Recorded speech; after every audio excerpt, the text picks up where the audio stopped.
seminar. And today we are very happy to have Dr. Biswas, who's going to present his paper titled Collusion under Product Differentiation. This paper is co-authored with Dr. Nilanjan Sen, who is an assistant professor at Madras School of Economics, and Urvashi Tandon, who is also from Madras School of Economics. So Rajit, you have approximately 30 to 45 minutes, followed by some question and answer from the floor. You may start now. Okay. Thank you, Ritika. So the topic of my presentation is collusion under product differentiation. This is an ongoing work, still not complete, and it's co-authored with my friend Dr. Nilanjan Sen from Madras School of Economics and Urvashi Tandon from Madras School of Economics. So what I intend to do in today's presentation is I will sort of go through a purged version of the work, in the sense that I won't be going through the formal proofs of the propositions. I will just talk about the structure of the model and then the equilibrium propositions that we have arrived. And if need be, then maybe we can discuss about the formal proofs. So as the name of the presentation suggests, we look into two different things: collusion and product differentiation. So for the purpose of this presentation, so this is collusion between firms who are operating in an oligopolistic market structure, and we will be talking about implicit collusion, not explicit collusion. And the form of collusions that we will focus on for the purpose of this presentation would be cartels. So basically, we are interested in looking into the stability of implicit cartels in presence of product differentiation. So it's obvious what I mean by implicit cartels. These are cartels which are not announced. So the state or whatever is the mechanism which checks on cartel formation do not have any direct information whether the cartel has been formed or not. Though the results of this paper can be extended to explicit cartels, but what I felt was that implicit cartels would be more interesting. That I hope would be clear as we go through the presentation. Product differentiation. So the second thing we will be looking into is product differentiation. And product differentiation, we intend to model this in a most general way possible. That is, we consider both horizontal product differentiation and vertical product differentiation. So basically, there is a you can think of a spectrum of goods, as also that each of these good element of that spectrum can have different qualities. To fix ideas, we will talk about two goods, and these goods can have different qualities. So basically, we look into the fact whether, or we will look into the relationship between the stability of implicit cartels and this product differentiation defined in the most general sense. So this slide is sort of an attempt to motivate. It's taken from an empirical monograph by Bellel, Flem and Page. So essentially, what they say is that modern markets, so modern markets, what I mean by modern markets essentially is markets where typically there has been a dearth of government control. Okay, so modern markets, these are characterized by presence of both horizontal and vertical product differentiation. And then they provide some examples, which you can see: coffee, cars, soft drinks, ice creams, etc. Now, coupled with this, the literature, the empirical literature on industrial organization also talks about cartel agreements, both, as I said just now, both explicit cartels, which is announced, and implicit cartels, which may not be announced, and that often can become a headache for the government institutions, those who want to implement some kind of price controls, etc. So this is the very famous example again from Belleflem's text, Belleflem's monograph, sorry, that there are numerous evidences of firms producing differentiated products and they have formed cartel agreements. One example quite popular in the IO literature is the Dutch beer cartel. Okay, so hopefully all of you are motivated now. So there exists some literature on product differentiations and cartel formation. And so this is not a thorough literature review I'm not doing. This is some very representative papers. Very quickly we can go through them. Chang and Ross, Chang 91 and Ross 92. They essentially model horizontal product differentiation. Their models do not have vertical product differentiation. And what they find is that it becomes tougher to collude as the firms are producing closer substitutes.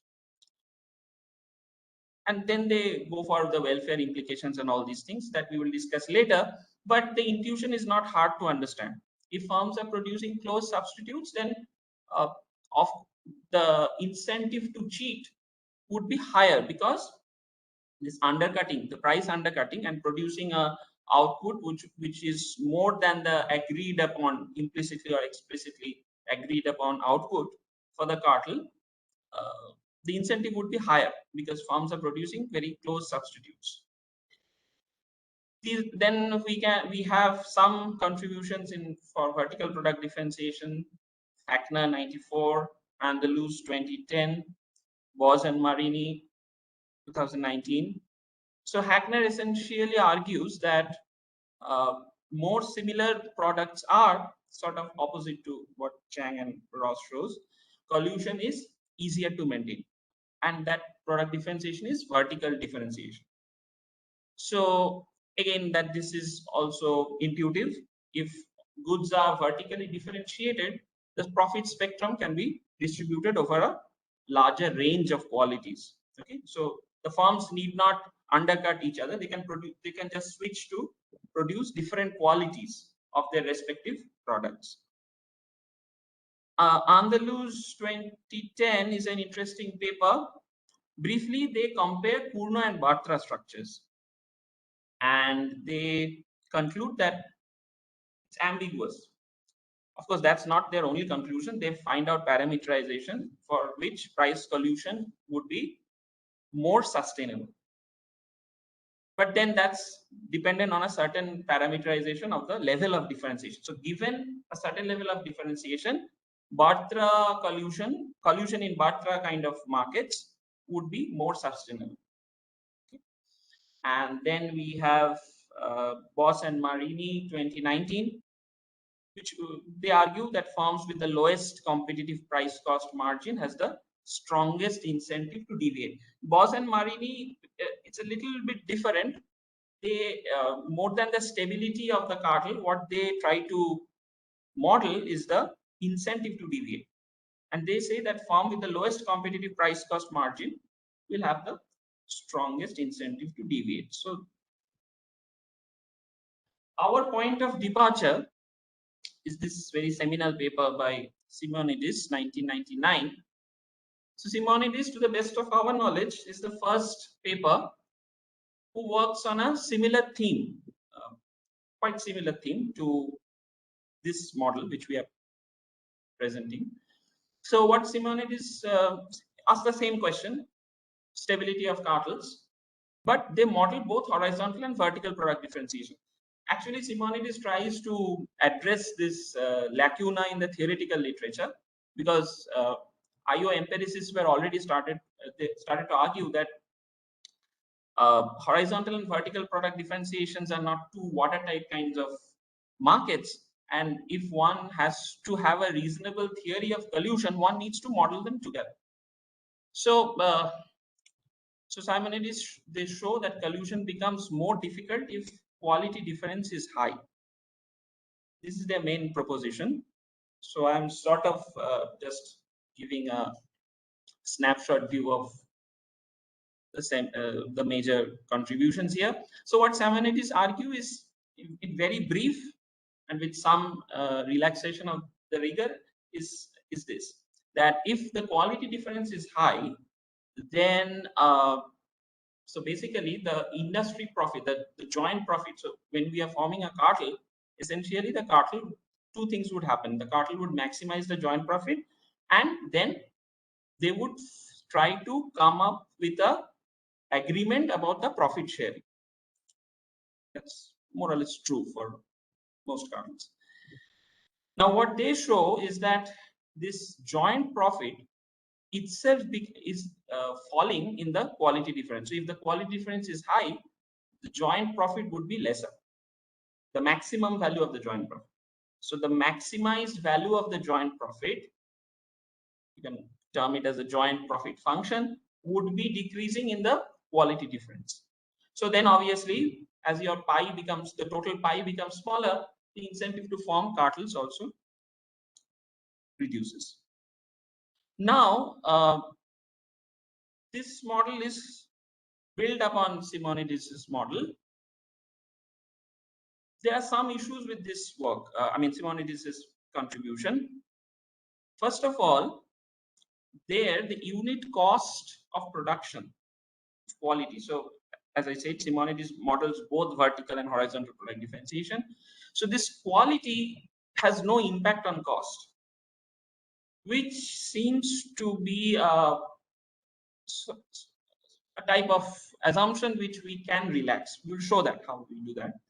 So they model unit cost as completely independent of quality. So the resources that you need to produce a high quality or a low quality is same. And more seriously, in my view, is that they do not discuss the possibility of side payments. So what is side payment?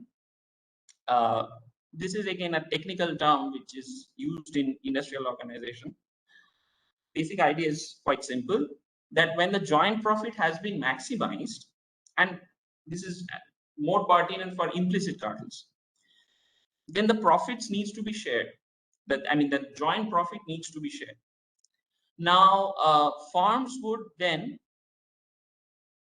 it's not necessary that the firms produce equal outputs. The firms that have formed the cartel, it's not necessary that they would always produce equal outputs. And obviously, in a structure, it's not hard to understand that with product differentiation, more often that will not be the case. Now, the firm that agrees to produce a lesser output than it would have produced if it would have behaved competitively needs to be compensated when the cartel is formed. So what happens is, after this implicit, let's focus on implicit cartels. This implicit cartel is formed, the firm that is producing a higher output often makes a payment to the other firm that has agreed to produce lesser output to honor the commitments to the cartel agreement. And given this situation, this side payments, if it becomes very explicit, if the government can detect, for example, just as an example, I'm saying, if the government can detect this side payment, then it no longer remains implicit, because government can then understand that, okay, has been a cartel formed, and generally government would try to clamp down on cartels.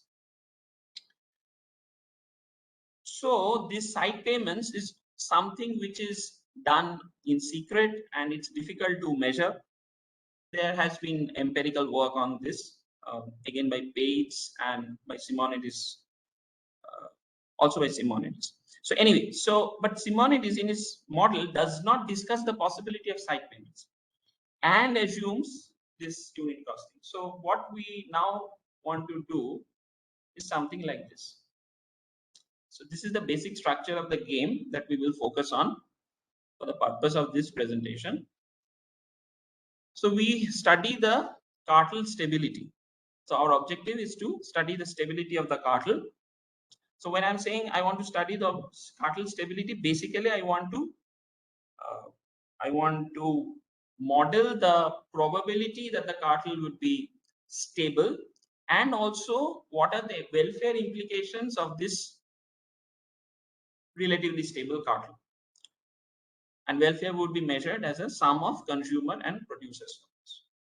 So with this objective, we assume that firms produce goods that are horizontally and vertically differentiated, and as a departure from the existing literature, but perhaps more in the sense of empirical realism, we assume that there is cost asymmetry among the firms.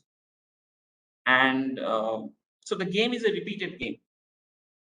So typically the firms would discount their future profits, and the cartel would be the usual kind of cartel. They would restrict the quantity produced, and there can be side payments depending on what kind of equilibrium we end up with.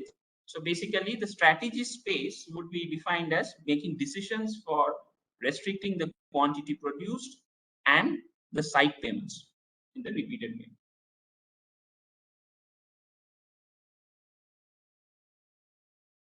So this is the utility function we'll be following.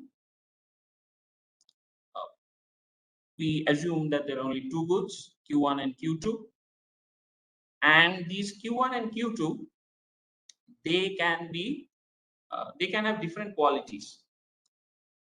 So alpha 1 is the quality of Q1. So alpha 1 Q1 plus alpha 2 Q2. Alpha 2 is the quality index of Q2 minus half Q1 square plus Q2 square plus 2 gamma Q1 Q2 plus this capital I is a numeraire good.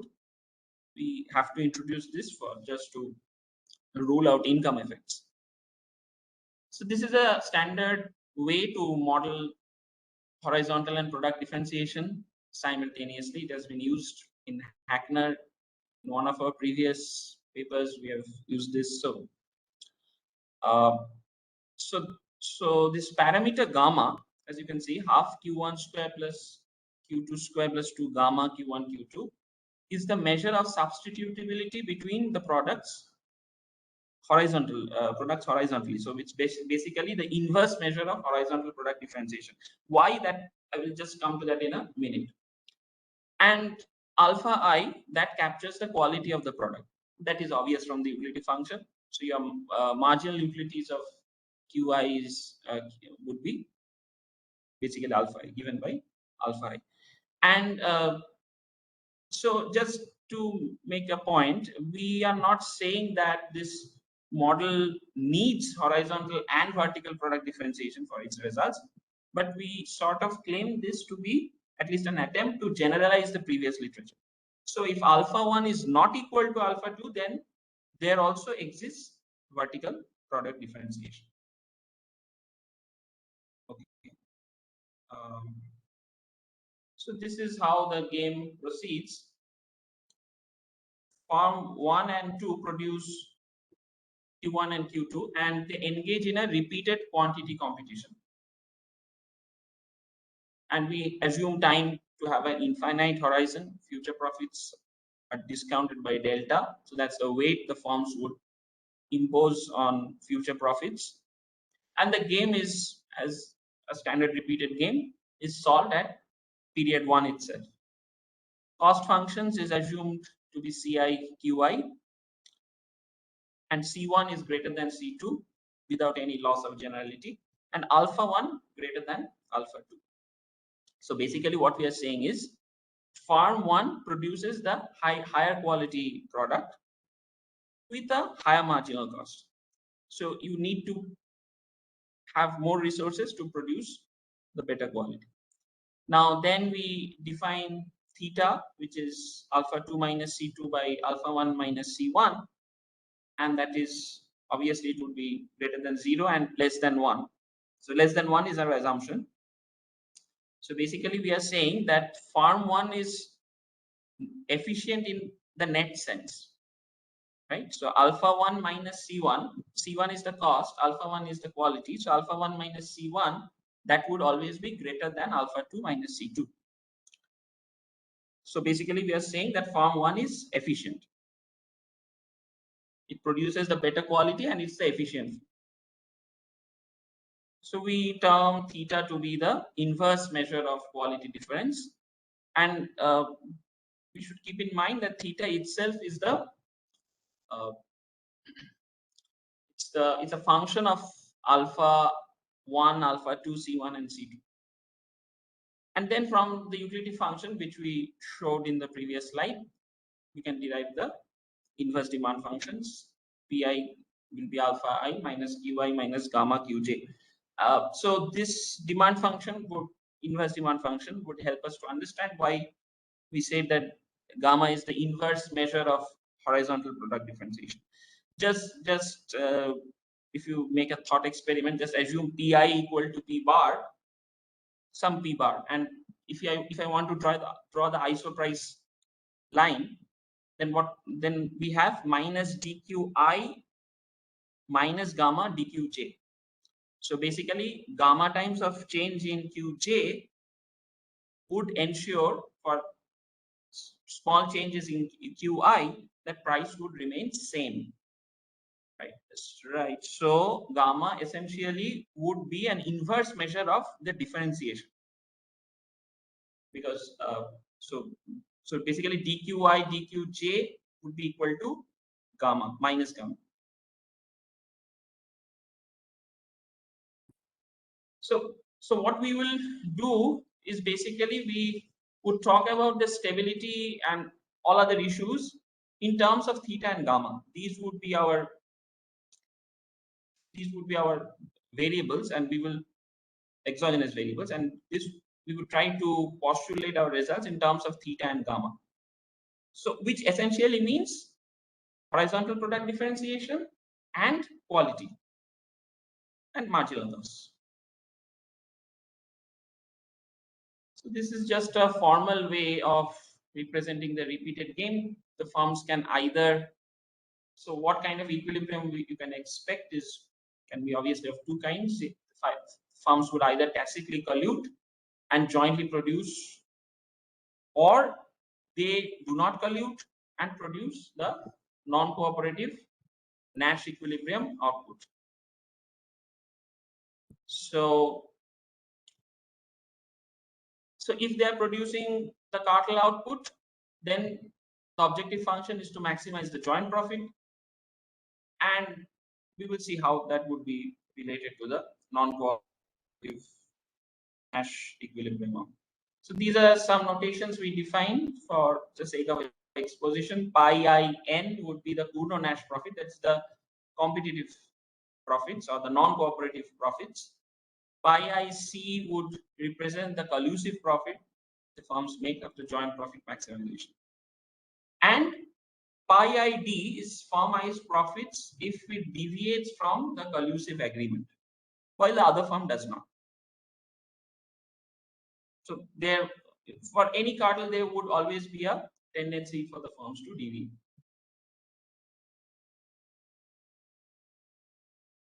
So the profit function would be, so we have already found out the inverse demand function. So this would be the individual profit function for the profit for the ith firm would be given by alpha minus qi minus gamma qj minus ci times qi, where qi is the output of the ith firm, qj is the output of the jth firm. So first we look into the Coulomb Nash outcome just as a benchmark. So these are then the, if you maximize these profits, these are the Coulomb Nash equilibrium outputs. And we see that Q2n is positive if 2 theta is greater than gamma. That is, there is sufficient horizontal product differentiation in the market. Otherwise, the low quality good would always be outcompeted by the high quality producer, high quality firm, and you end up with a monopoly situation. So Q2n is positive if 2 theta is greater than gamma. Let us assume for the sake of existence of Coulomb Nash equilibrium that this is satisfied. And then we have the usual Coulomb Nash profits. Pi 1n would be Q1n square, pi 2n would be Q2n square. Okay, now suppose the firms decide that they would form a cartel. And so essentially what they would maximize is pi 1 plus pi 2. So you can see the expression. That's essentially capital pi, the joint profit. And the firms would choose quantities Q1 and QC not to maximize pi I, but this entire joint profit. And from this, we have the following solution. Q1C and Q2C can both be positive. This is one particular solution. Or Q2C can be 0 and Q1C can be positive. So that would obviously depend on the parameters theta and gamma. So basically, this is sums up what I'm trying to say. Q2C is positive only if Q2C is greater than 0, which is theta is greater than gamma. So this is necessary. And if theta is less than equal to gamma, then Q2C would be 0. So what does this say? It essentially says that if you are forming a cartel and you have options of producing Q1 and QC, that does not mean you will always actually produce Q1 and Q2 both. If horizontal product differentiation is, so if the condition is theta is less than equal to gamma, that would essentially mean that it's better to produce only Q1. And if theta is greater than gamma, then the firms would produce, the cartel would produce both Q1 and Q2. And we also find that in the post-cartel stage, Q2C would be less than Q2N, which implies pi to C would also be less than pi to N. So this is this thing is important. We will find that the results differ from similarities because of this. So as we know that profits are the square of the quantities for the Nash. So pi to C would also be less than pi to N. So the individual profit that comes from from the joint profit maximization for the low quality firm would be lesser. And then we find out that Q2C is less than Q1C. And that is also intuitive because the quality cost margin alpha I minus Ci is more for firm 1 than for firm 2. So firm 1 is the more efficient. Theta is less than 1. So the production of the lower quality product would essentially reduce the price of the high quality product and thereby the profits, which are proportional to the prices. So that's not a equilibrium strategy. So this is our first proposition. So theta bar is given by gamma by 2 plus 4 minus gamma squared by 2 root over 8 plus gamma squared. Basically, it's a function of increasing function of gamma. So just ignore this zone C, zone B, zone A now. So this is the first proposition. We can divide the set of Nash equilibria that is possible in this game in the following way. If theta is greater than theta bar greater than gamma, theta bar just is not an exogenous thing, it's determined endogenously, it's function of gamma. Then pi to C is greater than pi to N is positive and Q2C is positive. So we need not worry about pi 1 because pi 1C would be higher than pi 1N. The point is about the firm which is producing the low quality good. And this low quality firm, if theta is sufficiently high, so theta is greater than theta bar greater than gamma. So if theta just if you look into the expression of theta, hopefully it will be clearer. Theta essentially of course it's an inverse measure of quality difference. It is also a proxy of firm 2's efficiency relative to firm 1's. So if your theta is sufficiently high, then that would mean pi to C would be positive and Q2C would be also positive. So in that case, side payment is not necessary for the cartel formation.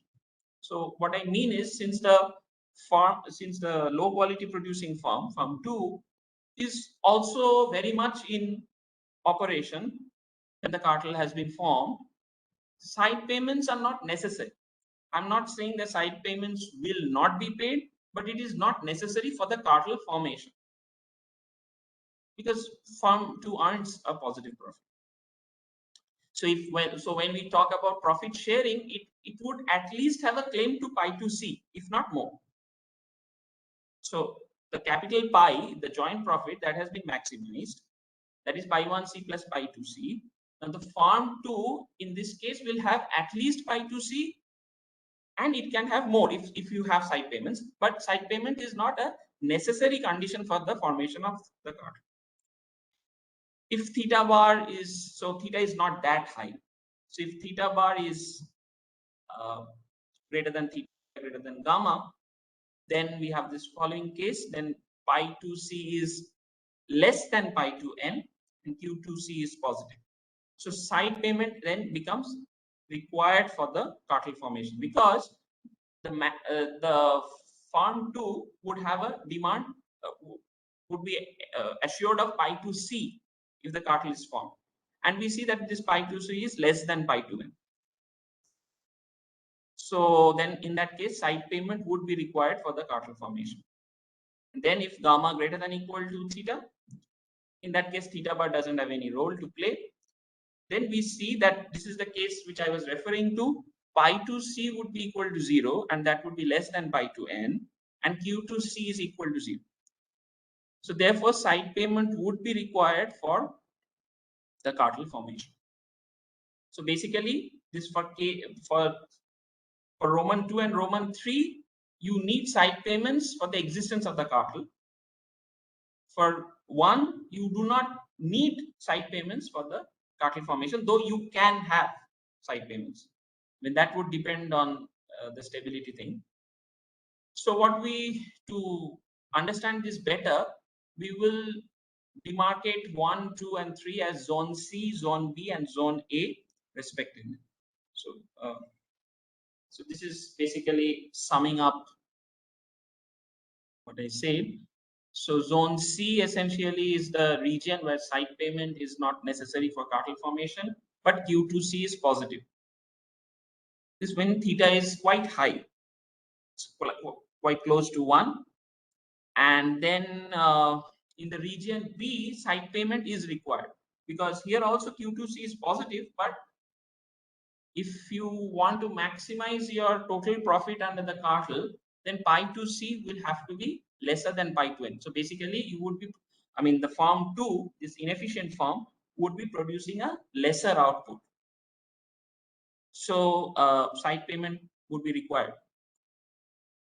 And then this is zone A, where pi to C is equal to 0, which is obviously less than pi to n, and Q to C is also 0. So these are the possible Nash equilibria that you can have, and the curves itself represent the boundary conditions that we have talked about. So given this spectrum of Nash equilibria, next question would be if we can talk about the relative stability of the cartels. So what we assume that the firms follow what is known in the literature as the Grimm trigger strategy, and they would tacitly cooperate.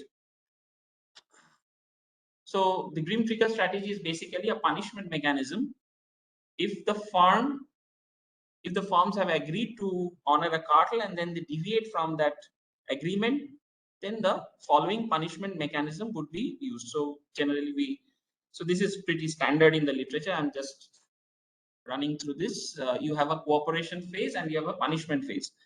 So basically, so long both firms adhere to the cartel, they would be, let's say, producing Q1C and Q2C. That's called the cooperation phase. Now, what happens is a particular firm I, let's say, deviates from producing its agreed upon output. So it sort of undercuts the other firm and, let's say, produces QID, which is not equal to QIC, the agreed upon output. Then so for that period, the other firm continues to produce QIC. So then from the next period, both firms would then start producing Nash equilibrium outputs. So basically the other firm would choose to punish the deviant firm by switching to Nash equilibrium, and then obviously then the other firm will also produce them because that's the best response. So if the firm that gives the punishment moves to Nash equilibrium, then the other firm also moves to the Nash equilibrium level of outputs. Now, from a game theoretic point of view, Grimm trigger strategy is a very costly punishment mechanism. We have in the literature other punishment mechanisms which are not that costly. So basically, even after one-time deviation, the firms can again decide to cooperate after some time. But so we have actually checked our results. It doesn't really change if you follow any different punishment mechanism. So for the purpose of this presentation, I just stick to Grimm trigger strategy. So very quickly, if we go through this firm, let's say VD is the total profits for the firm which is deviating, value from deviation. So you can see the left, there's an inequality which given by 7, that is VD is equal to pi ID plus del by 1 minus del pi IN. So what it essentially means is that let's say the ith period, no, not the ith period, at any particular t equal to 0, at this period, the firm deviates. This ith firm has deviated. So it incurs a profit pi ID. From the next period till eternity, because this is an infinite horizon game, the firm would be earning only the Nash profits, because then the punishment phase has started operating. So then the next period, and if it's discounted by delta, so you have del pi IN plus del square pi IN, and then you have an infinite series. So if you sum it up, you have pi ID plus delta by 1 minus delta pi IN, and that should be less than what it gets if it sticks to its commitment that it will produce Q1C each and every time period. So then that means that is pi IC an infinite GP. So you have pi IC by 1 minus delta. I should have put this as delta I because there are two forms here. So this we can just see this as delta I. So if the Grimm trigger strategy does ensure stability of the cartel, then the following inequality should be honored. VD should be less than VC. That is, you get lesser from deviating than from cooperating. So if I saw this inequality, we have this delta is greater than pi ID minus pi IC by pi ID minus pi IN. And we define this as pi I mean. So this is the minimum weight that is to be assigned by this firm so that there is no incentive to deviate. And in our model, this would become a function of theta and gamma because the profits are functions of the theta and gamma. So delta I mean itself now depends on theta and gamma. So this is absolutely the crucial point for this model.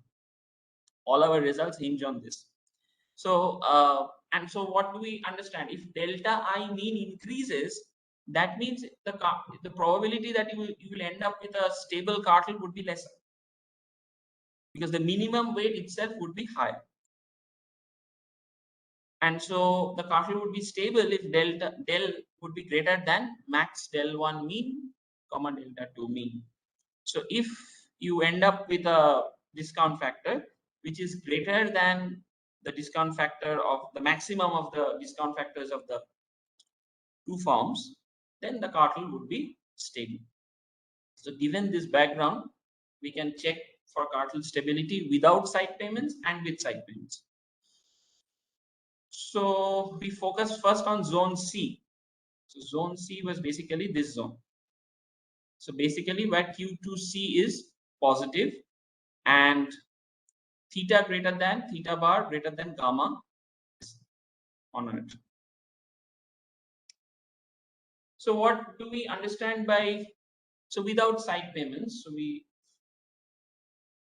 Ritika, how much time do I have? I think you can take some time. Normally we give 45 minutes to 1 hour. So I Yeah, thought I thought it will be over in 30 minutes, but yeah, right now it's just 40 minutes. You can take another 10 to 15 minutes. okay. So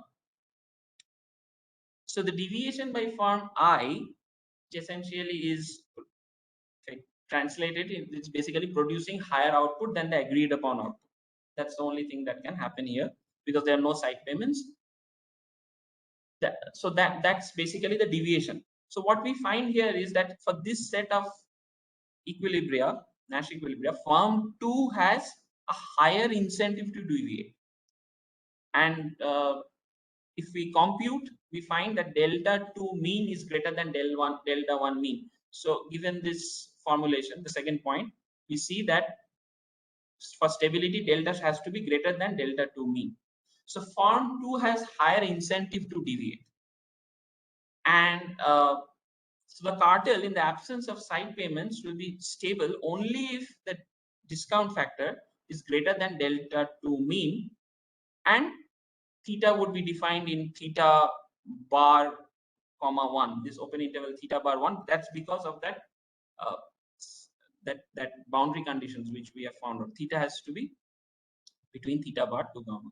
So farm 2 has higher incentive to deviate because farm 2 earns a positive profit and it is quite efficient in this zone. So theta is higher than theta bar. So this is essentially the proposition. So the possibility of stable cartel in zone C. So this proposition is only for zone C. Is less or delta 2 mean increases if theta decreases or gamma increases. So basically a higher theta means that the firms are less different in terms of their pre-cartel as well as post-cartel outputs and profits, because theta itself is the index of firm efficiencies, and therefore a higher theta means it gives a lower incentive to deviate from the cartel agreement, lower incentive to firm 2 to deviate from the cartel agreement. So you can see this, the green line, essentially you can think of this as a delta 2 mean, a fixed value of delta 2 mean, any fixed value of delta 2 mean. So as your theta increases, the possibility of cartel formation actually goes up. So this more essentially means, so when I'm writing more or less, it means the possibility of cartel formation or the possibility of a stable cartel formation would be higher.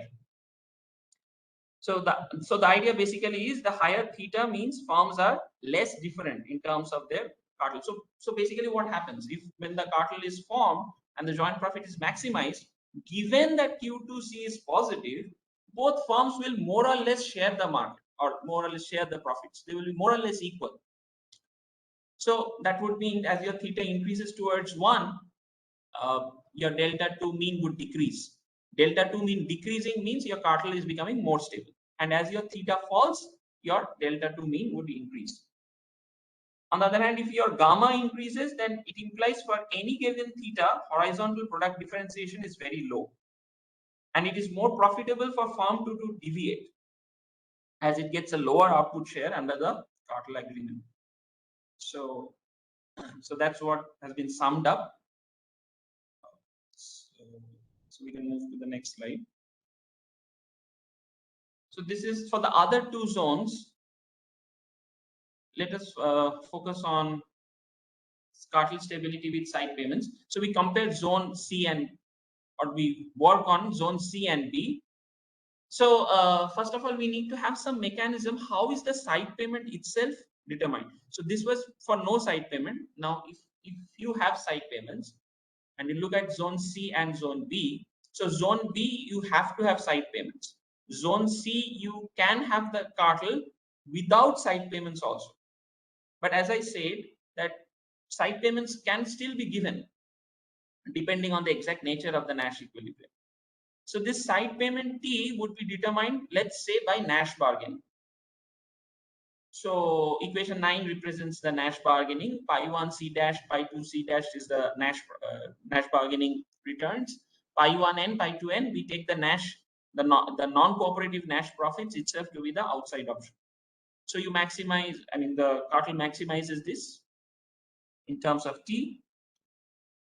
So pi 1 C dashed would be pi 1 C minus T, because this firm, the efficient firm, would be producing in a larger amount, and they would make this implicit payment to firm 2.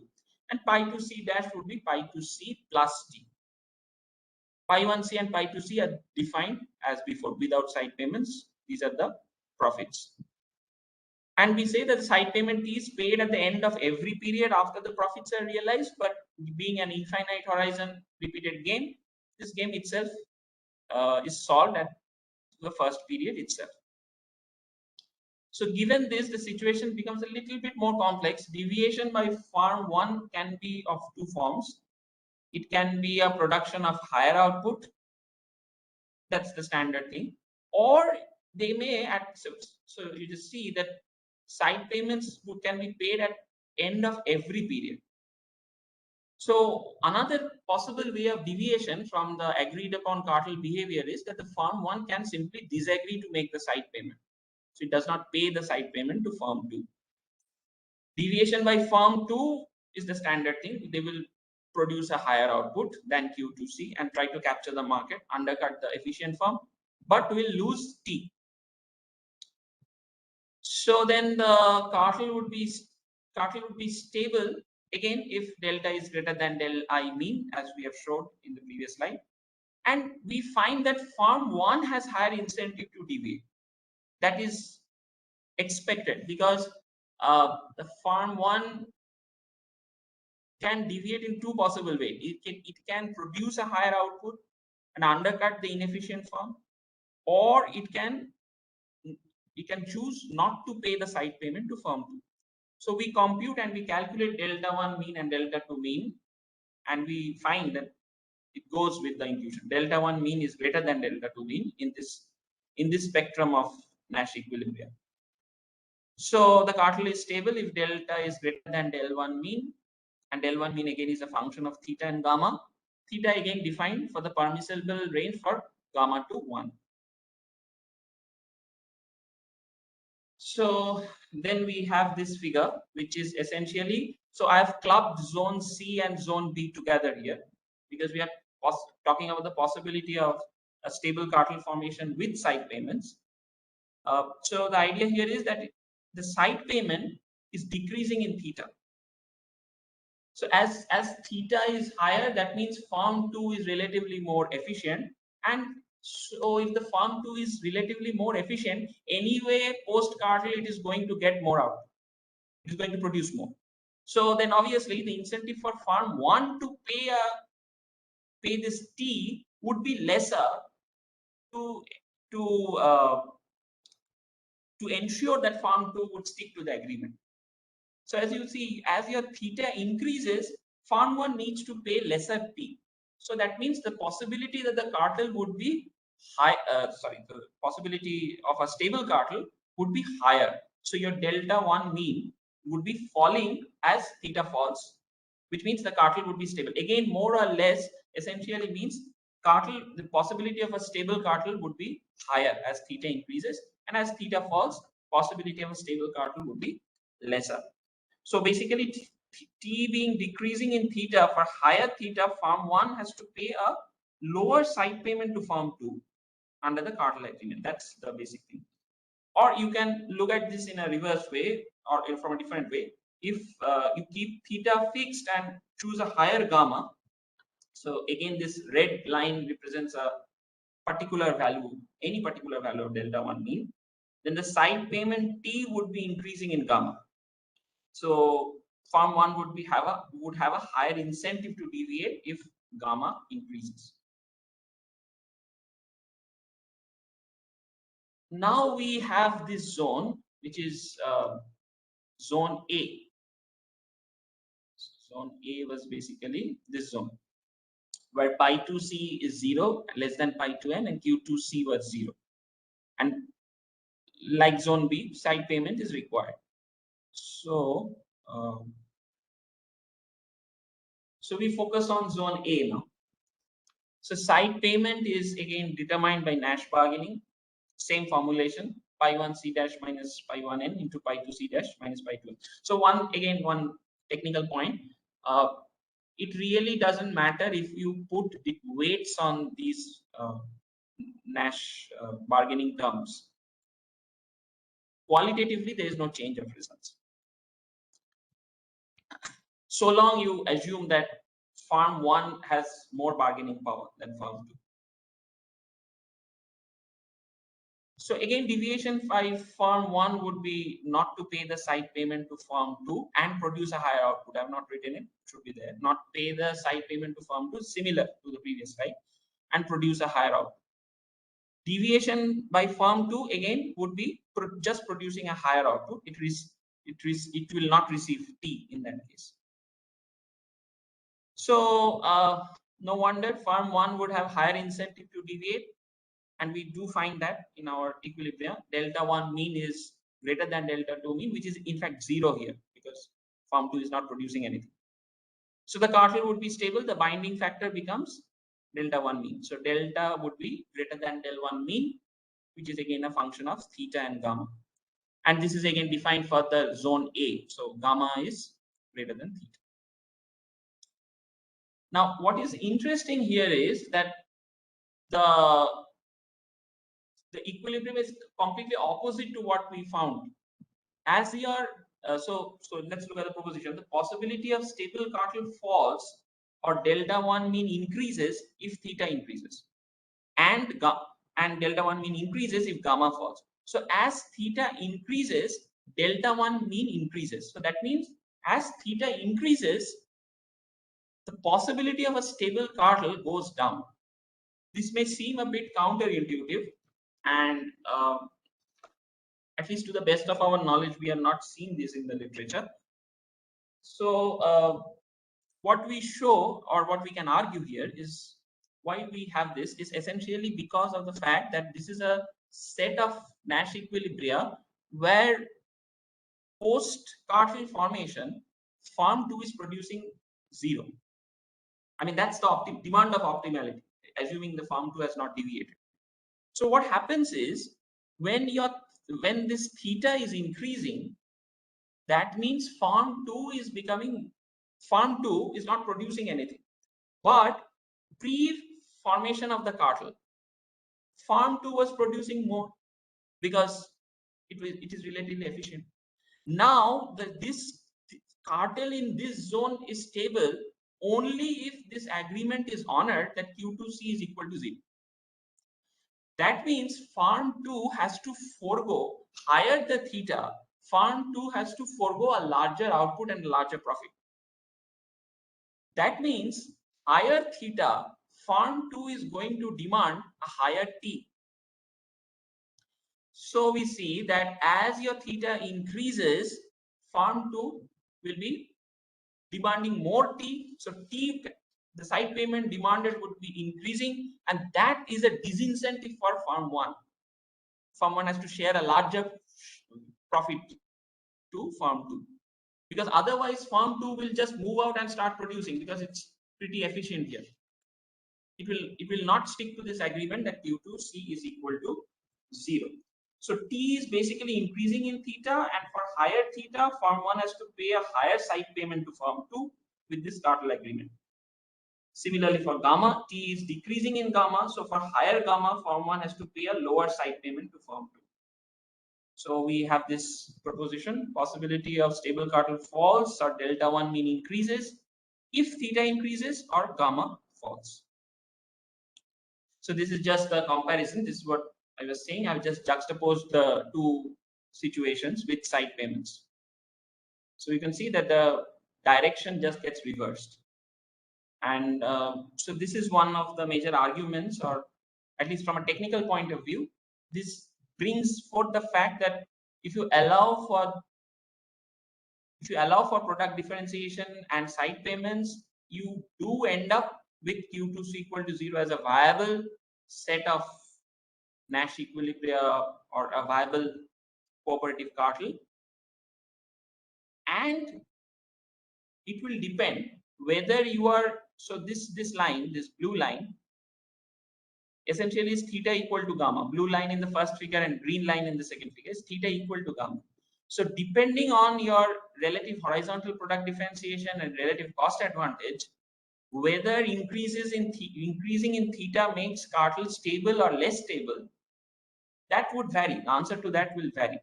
Now, why Simonides found that? So if you can just recall, Simonides said that it was an unambiguous result. So our point here is that at least in this structure of the game, the situation is far more complex and richer. So we just can't say that with increase in theta and increase in gamma, formation of cartel would be stable or unstable. So basically from these two figures, so I have not put this diagram to avoid clutter. What we can see is delta 1 mean is basically an U-shaped function. It's a function of theta. Keeping gamma constant, it increases, reaches the maximum at theta equal to gamma, and then reduces if theta increases. So as quality difference net of costs increases, that is theta falls, cartel becomes less stable, provided theta is greater than gamma. And the quality difference net of cost is relatively low. And if your theta is less than gamma, then it's just the opposite. And finally, coming back to this zone C, this zone C is interesting because you do not need side payments for the formation of the cartel, but same time we do have the existence of cartel with side payments. So we calculate and we find out that the possibility of stable cartel formation is more in the presence of side payments than without it. So that's understandable because the onus moves to the efficient form. So pi 2c is greater than pi 2n greater than 0 and q2c is positive. So finally, we can look into the welfare. The effect on welfare is ambiguous in our model, but some interesting points we can talk about. So welfare is defined here as consumer surplus plus industry profits. It's a partial equilibrium model. So so we can actually compute the welfare for different zones. Q2C is positive. In that case, we find that the consumer surplus under cartel is less than consumer surplus under the non-cooperative equilibrium, and industry profit in Nash is basically less than industry profit with the cartel. So these are just the parametric restrictions. And for Q2C equal to 0, consumer surplus with cartel is less than consumer surplus under Nash, and IPN, industry profit in Nash, is less than industry profit under cartel. But that's just a parameterization. The interesting thing is essentially that we can actually find a zone. The zone is a subset of the zone A3. Let's call that A3. So in the presence of side payments, welfare actually increases after the cartel is formed for any gamma. The condition for that would be theta has to be relatively low and Q2C has to be 0. So theta relatively low means form 2 is typically quite inefficient. And if the form is relatively inefficient, then it's better that this form doesn't produce this output and the firm just receives a side payment T from firm 1. So basically in zone A3. So this is interesting because generally we understand that cartel reduces welfare, though that's not true. There are other situations where cartel can potentially increase welfare. And this is one such case, but for a very different reason. So to sum up, where do we stand vis-a-vis the literature? First thing is, with side payments, farm 1 is the determining factor.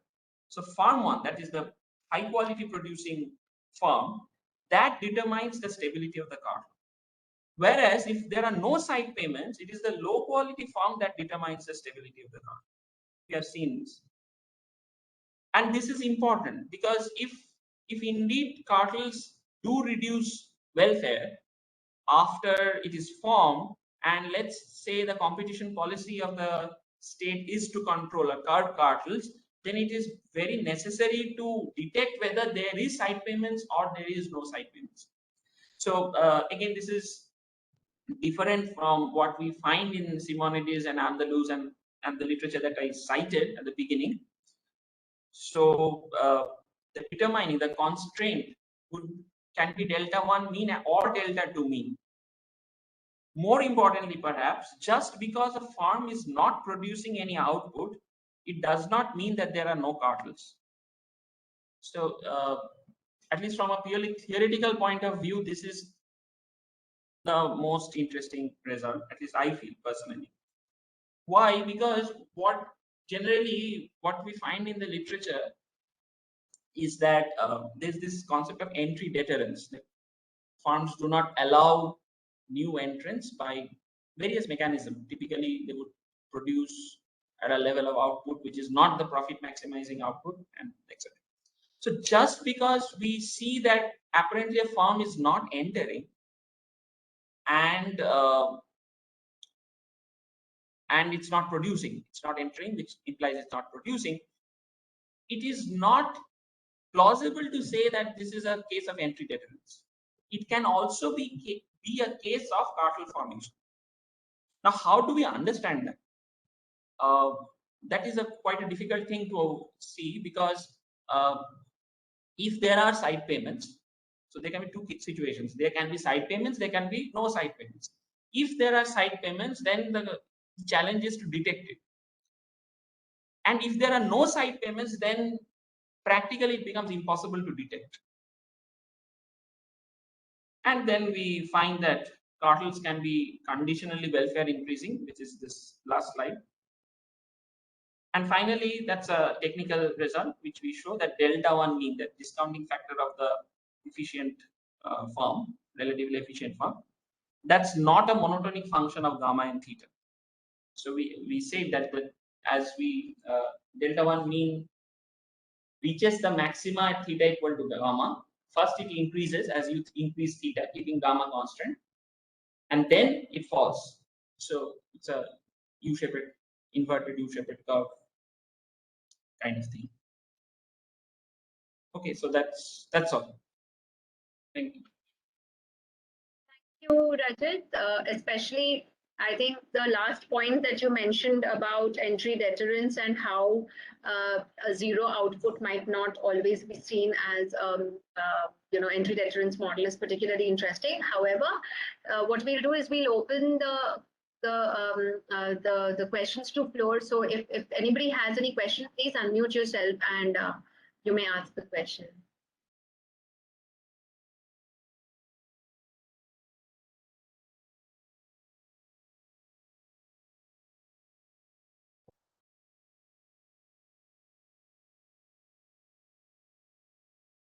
Any questions? That's it. This permission.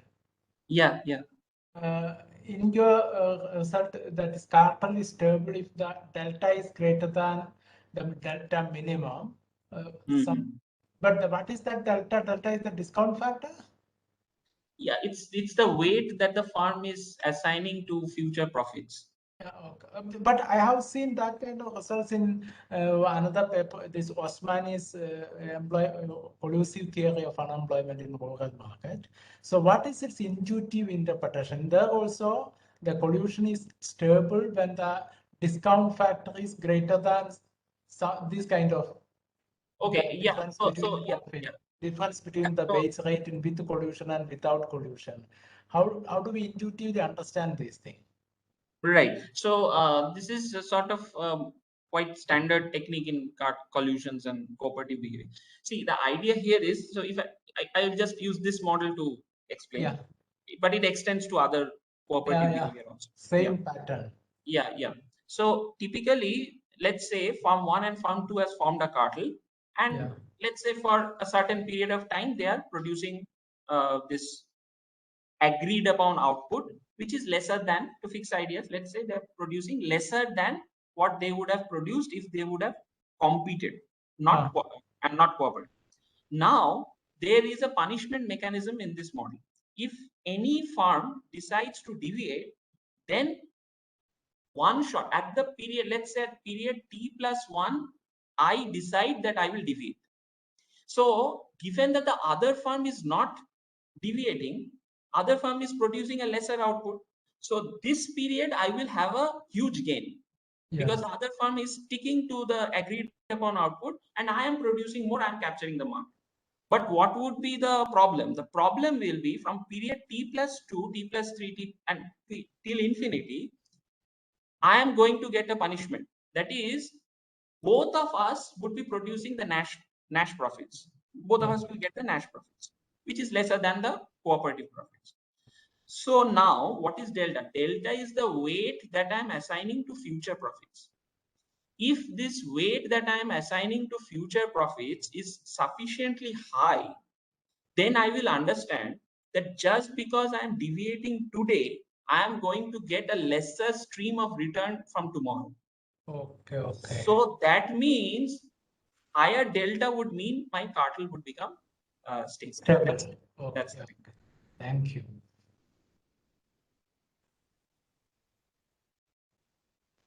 Any other questions? I have a clarificatory question. Yes, please go ahead, Gobert. Delta is exogenous. No. It's determined from the model. It's determined. Okay. Yeah. Delta is not exogenous. But then this inequality that you delta No. is being determined. No. See, delta is greater than delta I mean. Okay. And delta I mean you can see is a ratio of pi id minus pi ic dash by pi id minus pi in. So that is determined from the model. What we are talking about is the delta I mean, because that is a function of theta and gamma. You see all the propositions are delta 1 mean. This is determined from the system. So what we are saying is if delta 1 mean increases, for example, this proposition, possibility of stable cartel falls.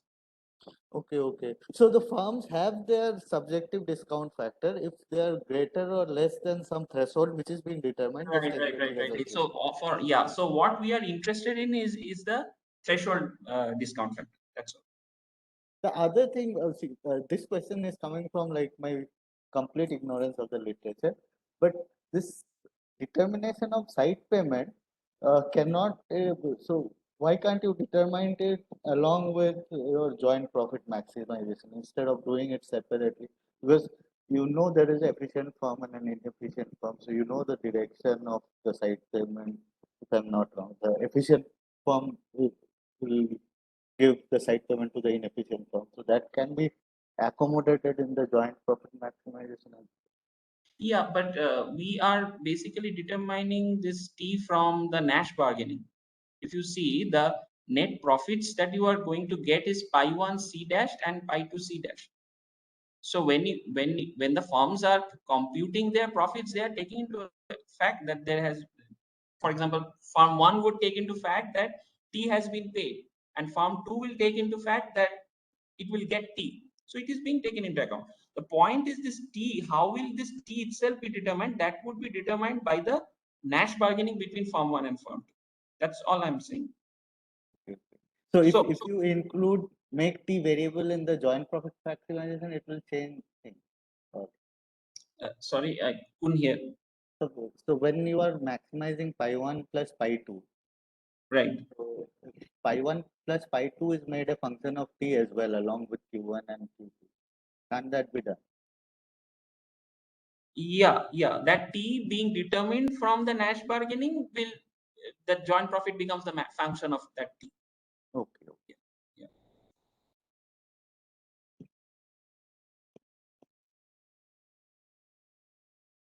Questions?